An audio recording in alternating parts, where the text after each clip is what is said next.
சூழ்நிலையில் இந்த கிருமிகள் தாக்கம் அதிகமாக இருக்குது. பார்த்திங்கன்னா முதலையெல்லாம் பார்த்திங்கன்னா மக்கள் வந்து இயற்கையோடு ஏந்து சூரிய ஒளியில் அதிகமாக இருந்ததுனால கிருமிகள் தாக்கம் குறைவாக இருந்தது.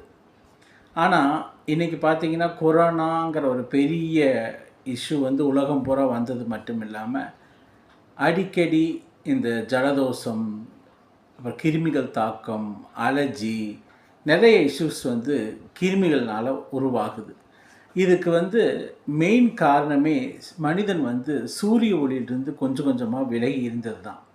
நீங்கள் ஒரு நாளைக்கு நல்ல சூரிய ஒளியில் 20 நிமிஷம் இருந்தாலே உங்களுக்கு அதிலிருந்து உருவாகக்கூடிய பெப்டைட்ஸ்னு உடலில் உருவாகக்கூடிய பெப்டைட்ஸ்னு ஒரு விஷயம் anti microbial, anti fungal, anti viral அப்படிங்கிற மாதிரி, அதாவது எல்லா கிருமிகளுக்கும் எதிர்ப்பு மருந்தாக அது செயல்படும்.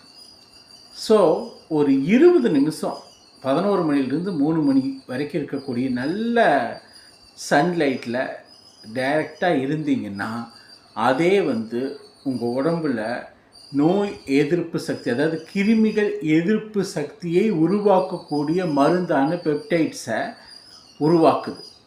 அது வந்து அது வைரலாக இருந்தாலும், பாக்டீரியாவாக இருந்தாலும், ஃபங்கையாக இருந்தாலும் அதே எதிர்த்துக்கும். நம்ம அதுக்குன்னு ஒரு ஆன்டிபயோட்டிக் சாப்பிட்றதோ வேறு விதமாக பல விஷயங்களை முயற்சி பண்ணுறதோ கூட தேவையில்லை. சன்லைட்டே உங்களுக்கு ஒரு மிகப்பெரிய மருந்தை உடம்புக்குள்ளே உருவாக்கும், கிருமிகள் தாக்கத்தை எதிர்க்கிறதுக்கு.